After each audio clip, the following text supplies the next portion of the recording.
Now, hello, welcome to Shooting the Gaps, and I am Seeker. Today we're talking about philosophical proofs for God, rather than the science ones we did last time. We are looking at a World Video Bible School video here called The Affirmation of God. I'm not certain how far into this we're going to get. There's a lot of questions over a very short period of time. However, let's give this a start and see what the beginning arguments are. All right? So let's go ahead and start. Who or what was in the beginning? Do you believe the material world had a beginning? Now, this is not quite as simple of a question as he makes it out to be. Do I believe the material world had a beginning? Depends on what you mean by all the important words, really. Material world and beginning. Let's start at the beginning. If you mean beginning as the way I would view beginning, if something has a beginning, there's a time in which that something did not exist, and now a time in which it did. And it may have ended as well later on. But if time is part of the universe or the world, then how could you have a time before time? It makes this whole discussion pointless. Of course, we don't want to just dismiss the entire discussion for this reason, but it's helpful to point out that we are now talking about something we have no example of unless you count the entire universe itself. And then only in those cosmological models that include a definite beginning for time. Not all of them do. Some of them are cyclical, some of them have prior universes. There's a whole thing. The point I'm making here is clearly by beginning, he is not talking about the everyday beginning. So we need to be careful not to take in our views of the regular world without carefully applying them to the universe as a whole and seeing if they make any kind of sense. Between the number of takes I had to make for this section of the video and personal events, I've actually been delayed in the publishing of this video. This is how difficult I have found it to find a clear way to explain my point here. Just wanted to warn you if things get a little confusing. When he says material world, which is the next term we need to talk about, he must be talking about world made of matter, because that's what material means. However, exactly how this gets him what he wants, it's difficult to understand. He's asking, does the world we see have a beginning? But matter and energy are interchangeable. Einstein's E equals mc squared makes this clear. Material usually refers to matter, and thus material world would include everything made of matter and energy. Eventually in this video, he'll bring up the conservation of energy as part of thermodynamics, and he is right here to say that energy cannot be created nor destroyed. But this also gets rid of the concept of a beginning for matter and energy. So here, he's asking something somewhat nonsensical. We've never found evidence of a time where at least energy has not existed. Even the Big Bang, the supposed beginning of the universe, contained energy. We have no knowledge about what occurred before the Big Bang, so we have no knowledge of a time without energy, at least. And we have no reason to believe there was a time without energy. Thus, we have a universe with no beginning, or at least a material verse with no beginning. So I made a mistake, and we're going to have to go back a little bit and find the next piece. Obvious answers, yes. The very fact that we date the world tells us that we believe, all over the world, that there was a beginning. Is this a good argument in your mind? Tell me. Imagine for a moment we were in an infinite universe. Perhaps, well, actually, one second. Let's slide me over here just a little bit. All right, then let's see. Would you believe that a cyclic universe like this one right here in our little thumbnail has a beginning? Could we put dates on these things, on these individual universes that sprout from other universes? Infinitely. I would argue yes, we could.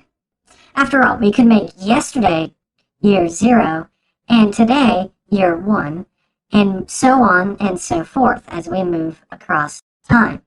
This doesn't require us to have a absolute year 0, nor does it require us to care about whether or not the universe has infinite time. This is not necessary for dating systems to work.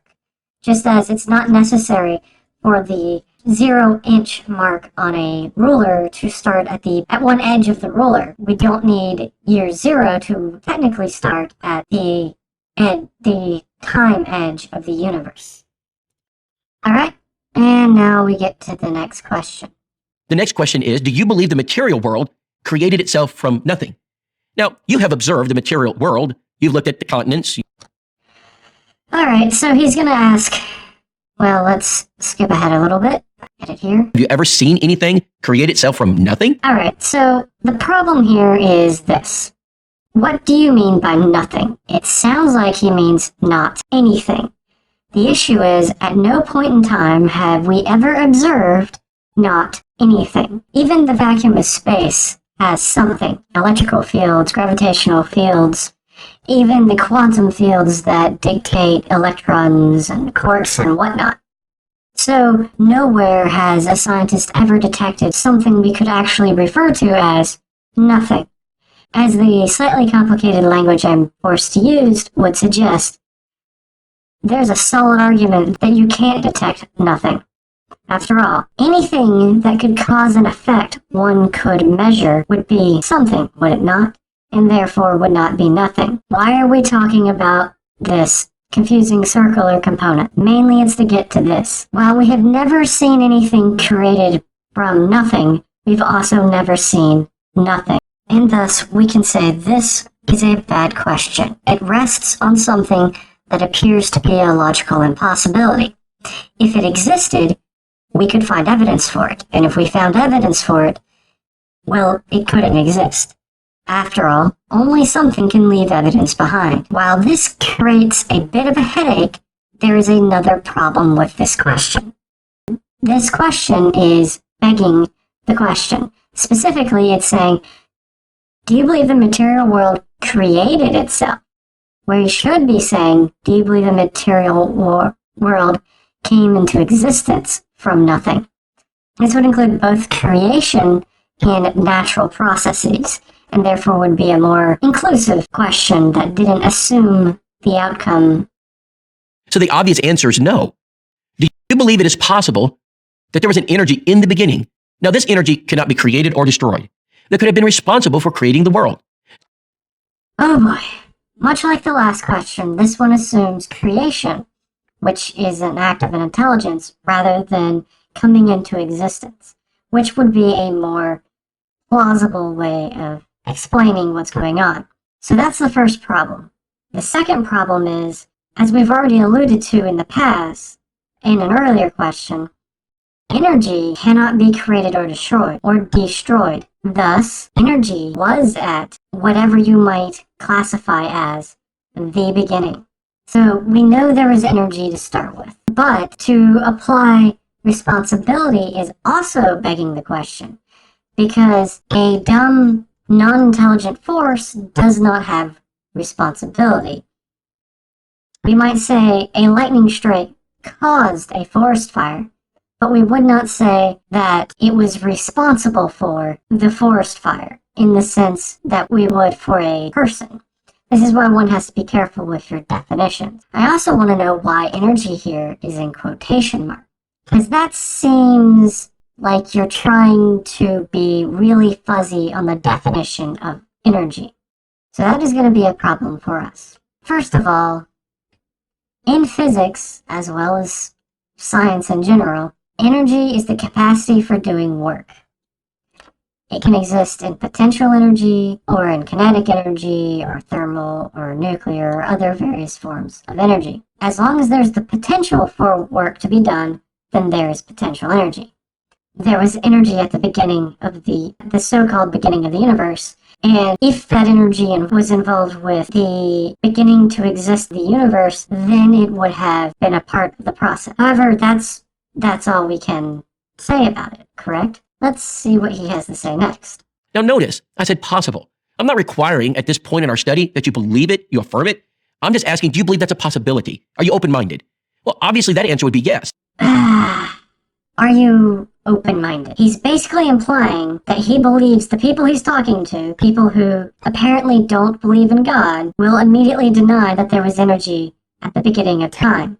Most atheists will accept the scientific consensus on things like energy and the origins of the universe, so most atheists will be just fine with believing that there was energy at the beginning of the universe. It's almost like he doesn't know what people who disagree with him actually believe.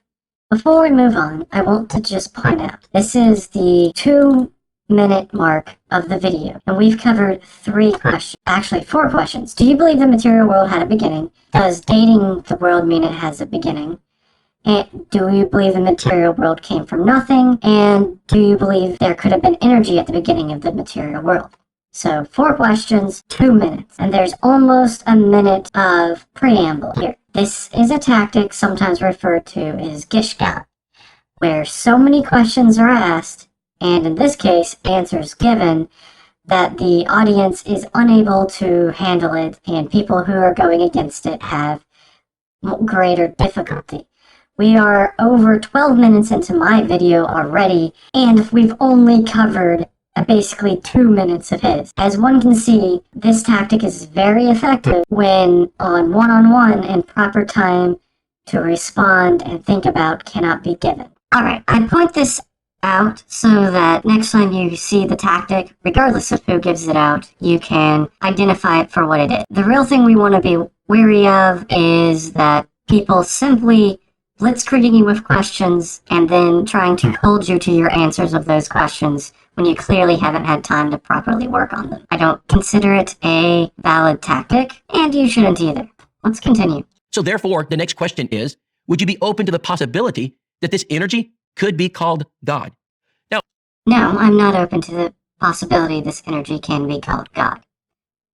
First, because God is a defined term, especially in the context of the Christian religion, which is what we're talking about with World Video Bible School. He has agency, he has personality, he has gender, apparently. And all of this means that God is not synonymous with natural energy, which of course we know is this original energy state because, well, energy can't be created or destroyed. And the only energy we have any example of is that defined by science. The capacity to do work, gravitational potential energy, chemical potential energy, electromagnetic radiation.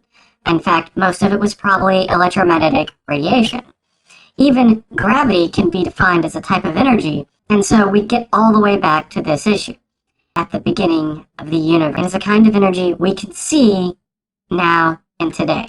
There's been no evidence of a supernatural type of energy given in this video, or to my knowledge, in any video.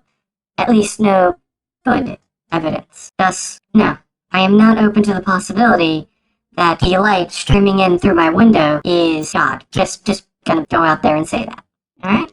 And continuing on. now, in the Bible, that energy is given a name. It's in Genesis 1:1.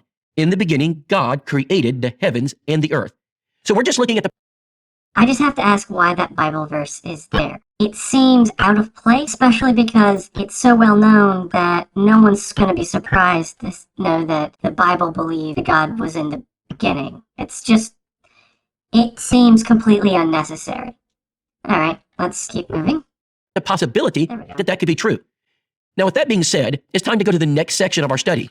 A building requires a building. So, a building requires a builder, and I'm pretty sure this is just going to be a long, drawn-out, and unnecessary watchmaker argument. So, let's see where he goes with this. So does every house have a builder? Technically, no. You might be surprised I'd say that, but here's why. The original houses were natural caves that people found to shelter themselves from wind and rain. Now, we may not consider it a house these days, but it performed the same function, and it clearly did not have a builder. At least not a human one. Maybe you could call wind, rain, erosion, tectonic forces a builder, but I don't. I do not know how you're going to connect this to the universe as a whole. Now, you have observed houses. You probably live in an apartment or house. Would you conclude that there must have been a builder for the house? And the answer is obvious, it's yes. Isn't it impossible for a house to build itself? Have you ever seen a house build itself? It would be nice if a house would build itself, quicker, cheaper, but we both know that does not happen. Well, since you brought it up, it could happen. 3D printers could get to the point where they can build Lego brick-style components of a house, and then you just need a machine that can put those Lego bricks where you want them. And the final step would be to have the machine install itself in the house. Now you have a house that constructed itself and can even create the pieces needed for maintenance. Pretty cool, right? So, technically, you could get it to that point. So it is, yes, impossible for a house to build itself. Yep. Wouldn't it be equally absurd to suggest an infant could build a house? What? Even knowing this was coming. Yes, it would be absurd for an infant to build a house. But why would it be absurd for an infant to build the house? Because it doesn't have the ability to, or the knowledge to. That's it. And in what way is an infant related to anything to do with the existence of God? I mean, seriously, I don't know how he's going to make the connection. All right? Seeking a connection to the universe as a whole, hopefully. Now, if you have an infant, you have the possibility of a builder. But the problem is that an infant does not have the capability to build a house. That's what I was saying, yes. So the reason why it would be absurd is because the person building the house has to have the power to build the house. What do you mean by power? Because the problem with an infant is they lack the knowledge and skills, not some nebulously defined power. And so it would not be logical to look at an infant who does not have the ability even maybe to walk or talk to build a house. Look at our next question. Can a house appear from nothing? Oh boy. Let's see what he says about this. Well, I'm sure you have never observed this happening. I've never seen it happen. So the answer is no. Really? That's... Alright, let's ask, why have you never observed a house coming from nothing? Depends on the definition of nothing. So, let us begin. What is nothing? If we mean a philosophical nothing, as in no thing, then I have to ask you, how do you know there was ever no thing? As we've pointed out already, energy is eternal, always existed. Thus, there was never a time where there was no thing. So the reason a house has never appeared from nothing is because a philosophical nothing has never existed. A house is a material thing and is constructed from material things. This question feels stupid to me because it assumes the existence of nothing.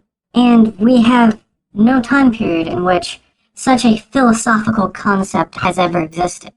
Any cosmology you'll look at has something existing in the distant past. Energy, quantum fields, gravity, some potential for a universe, or God. At what point is a philosophical nothing ever proposed?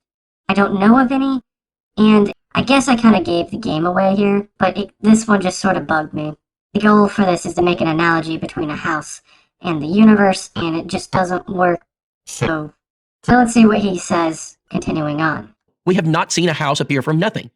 The next question is it possible that a house has always existed? In other words, could a house be eternal? It's always existed. Well, no, a house cannot be eternal. Why can a house not be eternal? Because humans build houses in the type he's showing here, and we haven't been around forever. So it's just another one of those questions that doesn't work the way he thinks it works. I assume that in the house you live or the apartment complex, somewhere there's a deed with a date on it, or maybe you have a brick somewhere on the house that has a date written on it when it was built. Again, when you date something, that does imply there was a beginning. All right, let's talk about this. The implication, I'm sure this is not what he means, but the implication of his statement is just so wrong. If we take him at his word, he is suggesting, and if we're going to steelman this poor suggestion, no, we have no date, no deed, no builder's receipts, and no witnesses who could claim it didn't exist. Therefore, it's now eternal. I mean, it's just, low-hanging parts, right? I mean, some of these are just low-hanging fruit. But it just goes to show how silly the date argument is. I don't know. Obviously, a house cannot predate the person who built it. With humans not being internal, a house can't be eternal. So we know houses have not always existed, so the answer would be no. Next, must the builder of the house be greater in ability and power than the house? Well, the answer is going to be a quick no, but let's see what he says about power, because again, he hasn't defined it, and I have no idea what he actually means. Goes back to the infant, the question we observed previously. So the answer would be yes. Whoever built the house has to have a greater power or ability in order for the product to be finished. I want the facepalm, and I don't have a facepalm animation. Makes me sad. I need to get one of those. As we said earlier, an infant isn't lacking in some nebulously defined power. It's lacking in knowledge and ability or skills, if you want to use a different term. What does he actually mean by power? And I don't know, because he doesn't give a good example. Let's just take some concepts of power that could work and work on. First, do the people who built a nuclear weapon have more power than the nuke? No! First of all, it would be incredibly hard to compare a person and a nuke in concept of power, but in the way that a nuke has power, a person never could. And if we keep going with this, a computer programmer can make a program capable of calculating more digits of pi with greater accuracy than the programmer himself could have done, and thus the program has more ability than the programmer. Mathematicians do this all the time. They create simulations of the motion of galaxies and of planets around stars, and these are all calculations that they couldn't do in the time periods available. In other words, it's fairly common for someone to create something greater than they are to start with. However, one might argue that this is because of the creative process and not a natural thing. So we're going to take a look at one natural process just to show natural processes can create greater effects than themselves. So let's take a look. So here we have a utility site that is talking about the average bolt of lightning from cloud to ground is roughly 1 billion joules of energy. That is not a lot, actually. So let's take a pop over to here. Burning wood is approximately 20 million joules per kilogram. That's what 10 to the 7 is. 10 to the 6 would be a million, so 10 to the 7 is 20 million. So if we look at the weight of trees, and to give everyone the single best case example, the average weight for a 1 foot long log with a 10-inch diameter for white pine is 9 kilograms. What this means is that a 6-foot section of white pine, the lightest we have on this page right here, you would get approximately 1.2 billion joules of energy released just from a fire. Why do I not care too much about where I'm getting these numbers from? Because a lightning strike can start a forest fire, burning down entire trees by the hundreds and thousands. So the exact numbers don't really matter. A lightning bolt that sparks a fire will almost certainly spark a fire that releases more energy than the bolt itself released. Clearly, natural processes can trigger more powerful effects than themselves. If you want another example, think about an avalanche. All it takes is one pebble dislodging a slightly larger rock, which itself dislodges a slightly larger rock, until you get an avalanche. This is what he's ignoring. He is saying that these sorts of events cannot happen. After all, whatever quote-unquote started the universe has to be more powerful than it. And we'll see that as we move forward. The next question says, if a house requires a builder, is it possible that the universe would require a builder? Now, if we can see and understand the fact that a house must have a builder, when you look at the universe, can we not also assume the very same principle?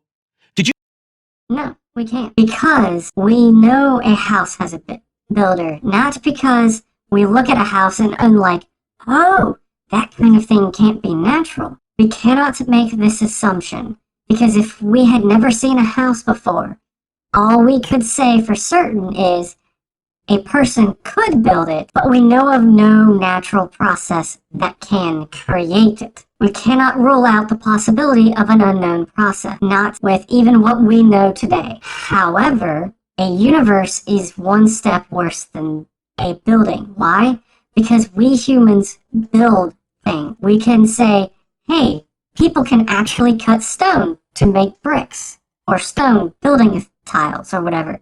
We know people can cut down trees to set up as walls, but we do not know of any unnatural process that can be used to create a physical universe. Incidentally, we do know of a process that could, in theory, be used to create a universe on a computer. Somehow, I don't believe this is what he is arguing for when he says, could God have created the universe? So, the only method we know of to create a universe is one that can be used by human beings, assuming the equipment is possible. So let's continue on.